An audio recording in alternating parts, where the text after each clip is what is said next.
जय हिंद फ्रेंड्स। आज के इस वीडियो के अंदर बात करेंगे अंडरपिनिंग के बारे में कि आखिर में अंडरपिनिंग क्या होता है सिविल इंजीनियरिंग के अंदर। तो वीडियो को एंड तक जरूर देखिएगा। फ्रेंड्स, सबसे पहले बात करते हैं लर्निंग ऑब्जेक्टिव्स की। तो लर्निंग ऑब्जेक्टिव है, सबसे पहले हम समझेंगे that is definition of underpinning कि आखिर में अंडरपिनिंग क्या होता है। देन फिर हम बात करेंगे पर्पस ऑफ अंडरपिनिंग कि अंडरपिनिंग के क्या क्या पर्पसेस है।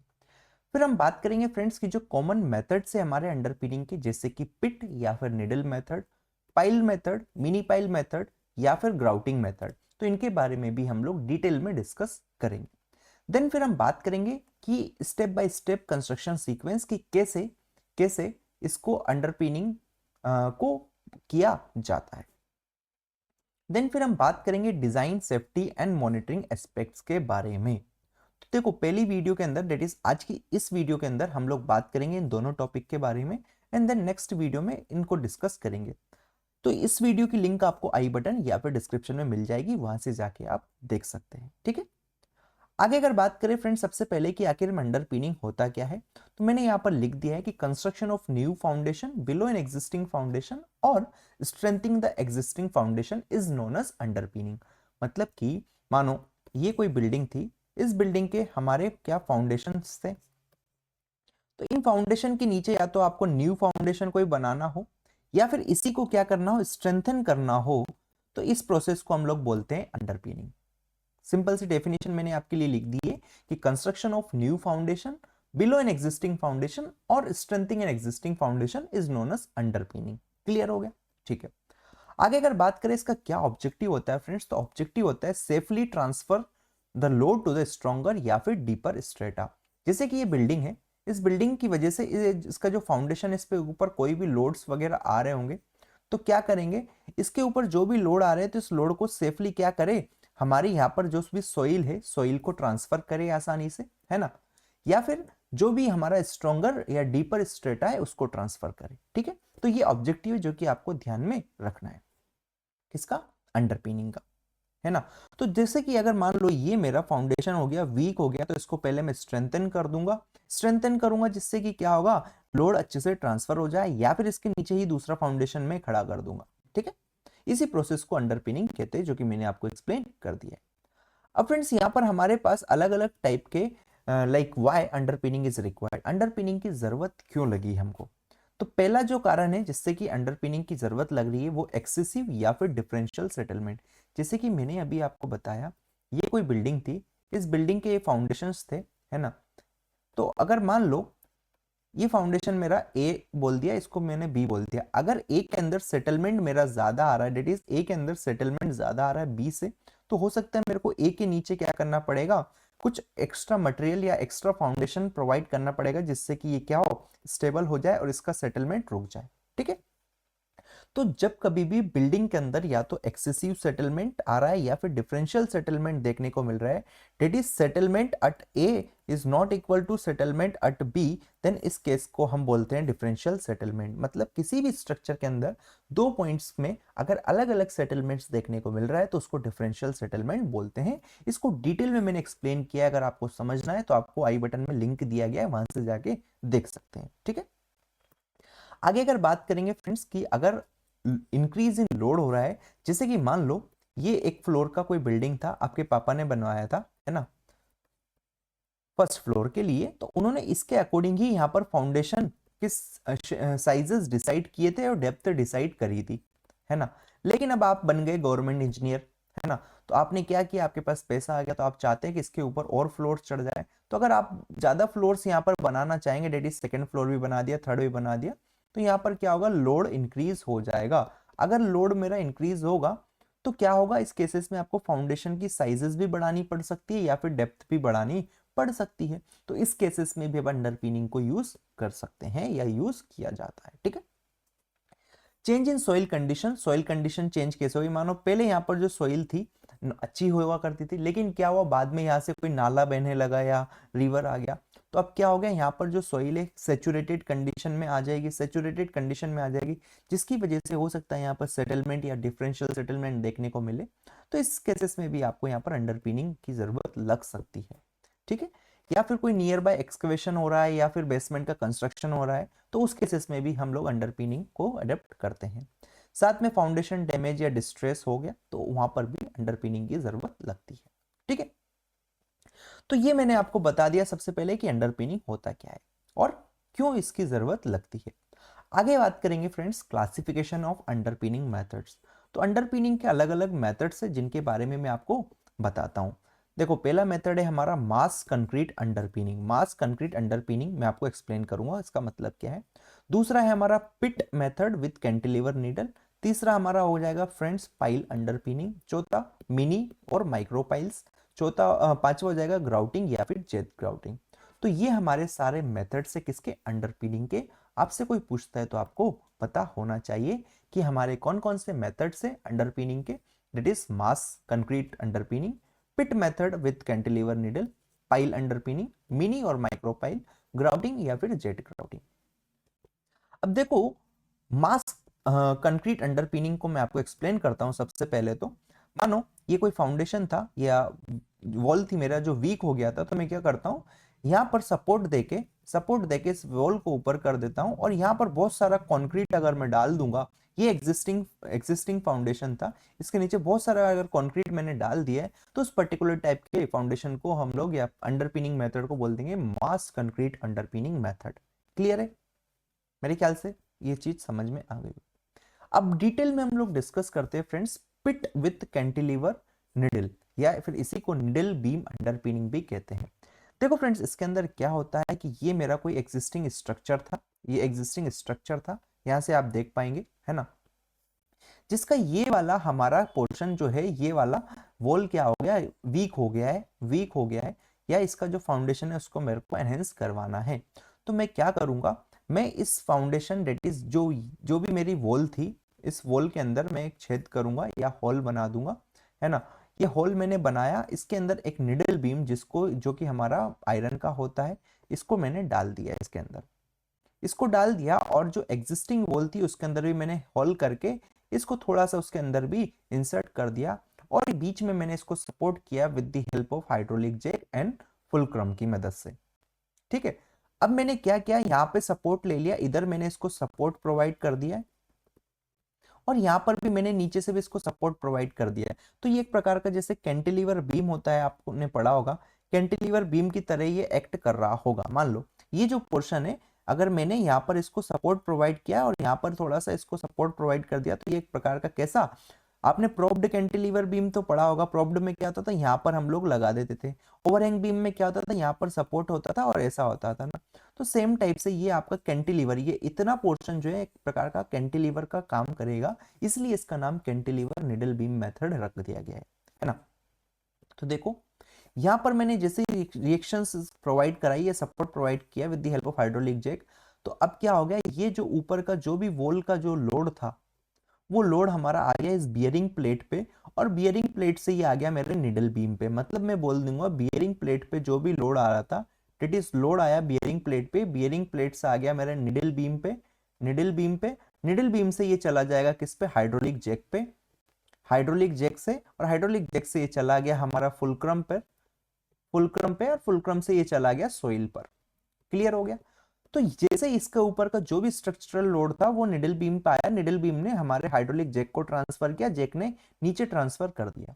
तो अब ये जो पोर्शन इसके ऊपर कोई भी लोड नहीं आ रहा है, तो इसको मैं रिमूव कर दूं। रिमूव करने के बाद ही इसको फिर से मैं स्ट्रेंथन कर सकता हूं, न्यू फाउंडेशन इसके नीचे डाल सकता हूं। जैसे ही मेरा न्यू फाउंडेशन डल जाएगा, वैसे मैं इसको फिर से निडल बीम को हटा दूंगा, एंड ये पूरा का पूरा स्ट्रक्चर मेरा कैसा हो जाएगा, एनहेंस हो जाएगा, इसकी स्टेबिलिटी वगैरह सब कुछ, फाउंडेशन भी एनहेंस हो जाएगा। तो सेम चीज मैंने यहाँ पर लिख दी है। सबसे पहले आपको क्या करना है, excavate small pit beneath the existing foundation in a sequence. यहाँ पर आपको सीक्वेंशियली एक छोटा सा गड्ढा खोदना है एग्जिस्टिंग फाउंडेशन के नीचे। फिर आपको क्या करना है, cantilever needle that is steel beam होता है, उसको इंसर्ट करना है, सपोर्ट द लोड टेम्परेली। क्या बोला, ये निडल बीम आपको यहाँ पर इंसर्ट करना है, जिससे कि ऊपर का जो भी लोड है उसको टेम्परेली ये क्या करे, सपोर्ट कर दे। देन आपको हाइड्रोलिक जैक का यूज करना है on a temporary prop that is fulcrum to take load while making new footing. समझा? यहाँ से जो भी लोड आ रहा था वो निडल बीम ले लेता है, निडल बीम इस हाइड्रोलिक जैक को ट्रांसफर कर देता है, हाइड्रोलिक जैक फुलक्रम को ट्रांसफर कर रहा था, जो फिर यहाँ से फुलक्रम से ये सॉइल के ऊपर ट्रांसफर हो रहा था। ठीक है, construct a new concrete अंडरपिन beneath the needle and repeat sequentially. जो मैंने आपको एक्सप्लेन किया था, एक आपने यहाँ पर बना दिया, फिर दूसरी लोकेशंस पे बना सकते हैं, तो ऐसे ये चलते जाएगा। ठीक है, यहाँ पर कुछ पॉइंट्स जो कि आपको ध्यान में रखना है, this key points and sequence related to pit method या फिर कैंटिलीवर निडल मेथड, कि आपको वर्क करना है स्मॉल बेस जिससे कि स्टेबिलिटी मेंटेन रहे। साथ में आपको टेम्परेरी प्रॉप्स प्रोवाइड कराना है एंड बियरिंग प्लेट्स प्रोवाइड कराना है। देखो बियरिंग प्लेट्स का क्या यूज है, बियरिंग प्लेट्स हमारे लोड को वाइडर एरिया में क्या करता है, डिस्पर्स्ड करता है। ठीक है, फिर आपको हाइड्रोलिक जैक का यूज करना है to transfer load to the needle for the safe excavation, and आपको ध्यान रखना है, इंश्योर करना है corrosion protection for needles and adequate clearance को। तो ये चीज आपको ध्यान में रखना है। देन डिजाइन कंसिडरेशन की अगर बात करें निडल मेथड के अंदर, तो ये है कि जो निडल बीम का जो साइज है वो डिपेंड करता है लोड एंड स्पैन के ऊपर, कि कितना लोड उसके ऊपर आने वाला है। मानो ये जो स्ट्रक्चर था, इस स्ट्रक्चर के ऊपर ये हमने क्या, ये निडल बीम प्रोवाइड करा रहे हैं, तो इस निडल बीम के ऊपर जो भी है, निडल बीम के ऊपर जो भी लोड आएगा, कितना लोड आएगा और ये स्पैन कितना है, उसके ऊपर इसका साइज वगैरह डिपेंड करता है। ठीक है, साथ में बेंडिंग और शेयर चेक भी इस पे होता है, तो ये आगे का बात है, आपको इस पे ज्यादा ध्यान नहीं देना है। जो भी इंजीनियर रहेगा, स्ट्रक्चर इंजीनियर होगा, वो इसको डिजाइन कर देगा, बट आपको ये चीज ध्यान में रखना है कि निडल बीम की साइज जो है डिपेंड करता है लोड या फिर स्पैन पे, दोनों पे। ठीक है, साथ में स्पेसिंग एंड सीक्वेंस का आपको ध्यान में रखना है, तो हमेशा अल्टरनेट बे के अंदर काम करना है, जिससे कि क्या हो, कोलैप्स को अवॉइड किया जा सके। साथ में टेम्परेरी सपोर्ट जैसे कि जैक प्रॉप्स और एंड चेक डिफ्लेक्शन, इनका ये मेंटेन रखना है कि आपको डिफ्लेक्शन चेक करते रहना है हमेशा। ठीक है, construction tolerance and protection of existing structure, तो ये सारे जो चीजें हैं, ये सारे पॉइंट्स आपको ध्यान में रखना है जब कभी भी निडल बीम का क्या किया जाता है, डिजाइन किया जाता है। ठीक है, आगे अगर बात करें फ्रेंड्स, नेक्स्ट मेथड जो है वो है पाइल अंडरपिनिंग। तो पाइल अंडरपिनिंग में क्या होता है, हम लोग यहाँ पर यूज करते हैं पाइल्स का अंडरपिनिंग के लिए। जैसे कि पिछले मेथड के अंदर हम लोग किसका यूज कर रहे थे, हम लोग निडल बीम मेथड का, यहाँ पर हम लोग पाइल का यूज करते हैं। जैसे कि यहाँ पर मैंने बोल दिया है कि इसका यूज किया जाता है कि जब deeper strata must carry the load और where wider bay are required, मतलब कि ये जो स्ट्रेटा है, मतलब शेलो डेप्थ पर जो स्ट्रेटा है वो लोड को कैरी नहीं कर पाता है, देन उस केसेस में हम लोग पाइल अंडरपिनिंग का यूज करते हैं। ठीक है, तो यहाँ पर लिख दिया है कि used when deeper strata must carry the load और where wider bay are required, उस केसेस में किसका जरूरत होता है, पाइल अंडरपिनिंग। यहाँ पर अलग अलग ऑप्शंस होते हैं, जैसे कि हम लोग ड्रिवन पाइल्स का यूज कर सकते हैं, एग्जांपल फ्रेंकी पाइल। अब फ्रेंकी पाइल्स क्या होता है, ये फाउंडेशन के अंदर मैंने एक्सप्लेन किया है। फिर या तो फिर हम बोर्ड कास्ट इन सिटू पाइल का यूज कर सकते हैं, या फिर CFA pile, that is continuous flight auger pile का यूज कर सकते हैं। ठीक है, ये कुछ इस टाइप से दिखता है, आप देख सकते हैं। ध्यान दीजिएगा फ्रेंड्स, पाइल कैप और needle supported cap is built beneath the existing footing, pile load transfer while the cap. ठीक है, तो जो पाइल के जो लोड्स है वो कैसे ट्रांसफर होते हैं, पाइल कैप की मदद से या फिर निडल बीम की मदद से। जैसे कि अगर मैं इस फिगर के अंदर बताऊं, तो ये मेरा क्या है, एग्जिस्टिंग वॉल था, ये एग्जिस्टिंग वॉल है, ये एग्जिस्टिंग वॉल का फाउंडेशन है। तो अब इस फाउंडेशन को मेरे को रिप्लेस करना है, कुछ भी करना है, तो सबसे पहले मैं क्या करूंगा, ये पाइल्स मैंने यहाँ पर कास्ट करा दी, ये है मेरी पाइल्स। ठीक है, कंक्रीट की पाइल मैंने कास्ट कराई, और इसके ऊपर मैंने क्या कर दिए, ये जैक लगा दिए, ये जैक है मेरे हाइड्रोलिक जैक, HJ बोल देता हूँ, है ना। इसके ऊपर या तो निडल बीम में रख सकता हूँ, ये निडल बीम हो सकता है, या मेरा पाइल कैप होता है, कुछ भी हो सकता है। ठीक है, तो अब क्या होगा, ये जो भी वॉल के ऊपर मेरा लोड आ रहा है, वो लोड आएगा किसके ऊपर, पाइल कैप के ऊपर या फिर निडल बीम के ऊपर, और ये लोड ट्रांसफर हो जाएगा इन पाइल्स को, लोड ट्रांसफर हो जाएगा।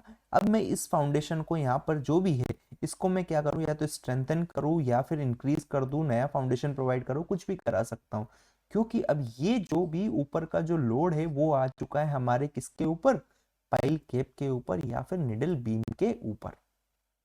क्लियर है, तो सिंपल सी बात मैं बोलूं कि पाइल अंडरपिनिंग का यूज कब किया जाता है? पाइल अंडरपिनिंग का यूज उस केसेस में करेंगे जब शैलो डेप्थ की जो सॉइल है वो लोड को लेने में कैपेबल नहीं है। जिस केसेस में हम लोग पाइल फाउंडेशन यूज करते थे, सेम केसेस में पाइल अंडरपिनिंग का यूज किया जाता है। ठीक है, नेक्स्ट अगर बात करें फ्रेंड्स, तो ये किसके लिए सुटेबल है? सुटेबल होता है हेवियर लोड के लिए and where vibration is acceptable and not bored over driven pile if vibration is sensitive. Clear है? तो इनके इस केसेस में हम किसका यूज कर सकते हैं? इसका यूज कर सकते हैं। ये डायग्राम आपको ध्यान में रख लेना है, एग्जाम्स में, कॉलेज के एग्जाम्स में पूछ लिया जाता है। ठीक है, आगे अगर बात करेंगे तो मिनी पाइल या फिर माइक्रो पाइल्स। मिनी पाइल्स जैसे कि ये यहाँ पर ये हमारी पाइल्स है, अगर पाइल का डायमीटर बहुत छोटा हो जाएगा तो उसको हम लोग मिनी पाइल्स बोल देते हैं, तो उनका यूज किया जा सकता है। That is smaller diameter drilled और ग्राउटेड पाइल। टिपिकली अगर डाया कितना, डाया लेस देन 300 mm है तो उसको हम लोग मिनी पाइल्स बोल सकते हैं। इसका यूज किया जाता है रेस्ट्रिक्टेड एरियाज के अंदर जहां पर लोड्स कैसे हैं, हमारे मॉडरेट है, मतलब ज्यादा लोड नहीं है। तो ठीक है, इसको इंस्टॉल किया जाता है under low headroom condition, often drilled from with in the building. Building के अंदर से इसको ऑपरेट कर सकते हैं, ड्रिल कर सकते हैं।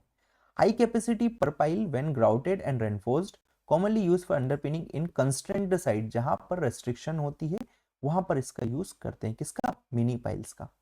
नेक्स्ट जो होता है फ्रेंड्स वो मेथड है हमारा ग्राउटिंग एंड जेट ग्राउटिंग।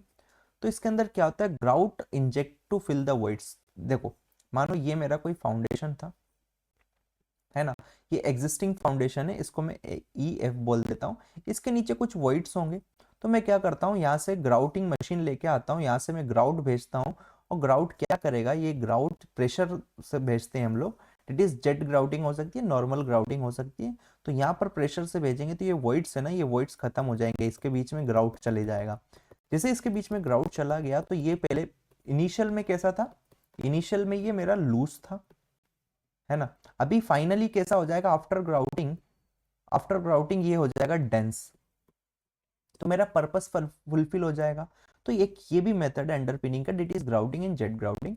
इसके अंदर क्या करते हैं? ग्राउट को इंजेक्ट करते हैं, जिससे कि वॉइड्स क्या होते हैं? फिल होते हैं, और सॉइल कैसी होती है? डेंसिफाइड हो जाती है। डेट इज कॉम्पेक्शन ग्राउटिंग बोल सकते हैं इसको हम लोग। ठीक है, jet grouting creates a soil cement column to increase the strength and reduce the permeability। अब देखो यहाँ पर हमने अगर इसके अंदर कोई भी सीमेंट भेज दिए तो ये जो वॉइड्स थे, इस वॉइड्स के अंदर क्या सीमेंट चली गई, जिससे कि सीमेंट चली गई तो यहाँ पर वॉइड्स थे तो वॉइड्स खत्म हो गए। अगर वॉइड्स खत्म हो गए तो यहाँ पर जो परमिएबिलिटी थी, डेट इज के वैल्यू, वो क्या हो जाएगी? कम हो जाएगी, परमिएबिलिटी रिड्यूस हो जाएगी, और स्ट्रेंथ क्या हो जाएगी? इंक्रीज हो जाएगी। ये चीज आपको ध्यान में रखना है फ्रेंड्स। ये जो मेथड है वो हमारा नॉन इन्वेसिव मेथड है, मतलब यहाँ पर कोई भी डिस्ट्रक्शन वगैरह नहीं होता है ना। Non invasive relative to open excavation, good where access और इन्वायरमेंट प्रोहिबिट्स पिट्स, मतलब जिस जगह हम लोग एक्सकवेशन नहीं कर सकते हैं उस जगह इसका यूज कर सकते हैं। Clear? Requires careful control of the grout quantities and monitoring to avoid uplift. देखो यहाँ पर ये बहुत ज्यादा जरूरी है, आपको केयरफुल कंट्रोल वहां पर जरूरत होता है। मानो ये कोई फाउंडेशन था, इसके नीचे अगर आप ग्राउटिंग कर रहे हैं तो अगर आपने ज्यादा क्वांटिटी में यहाँ पर ग्राउट भेज दिया तो हो सकता है आपका फाउंडेशन इस लेवल से इस लेवल पे पहुंच जाए, मतलब ऊपर खिसक जाए, अपलिफ्ट और या फिर हीव देखने को मिले। इसलिए प्रॉपर क्वांटिटी एंड मॉनिटरिंग जरूरी होती है जेट ग्राउटिंग या फिर ग्राउटिंग के अंदर। ठीक है, तो मैंने यहाँ पर आपको काफी सारी चीजें क्लियर कर दी अंडरपिनिंग से रिलेटेड कि अंडरपिनिंग क्या होता है, कब यूज करते हैं, और कितने टाइप की अंडरपिनिंग्स होती है। सारे टाइप की अंडरपिनिंग मैंने आपको डिटेल में एक्सप्लेन कर दी है। नेक्स्ट वीडियो के अंदर बात करेंगे कंस्ट्रक्शन सीक्वेंस के बारे में एंड क्या क्या सेफ्टी पॉइंट्स हैं जो कि आपको ध्यान में रखना है। तो उस वीडियो को आप देख सकते हैं, यहाँ पर आई बटन में लिंक दिया क्या है। So thank you for watching this video, मिलते हैं नेक्स्ट वीडियो में। Till then keep learning, keep growing, bye bye.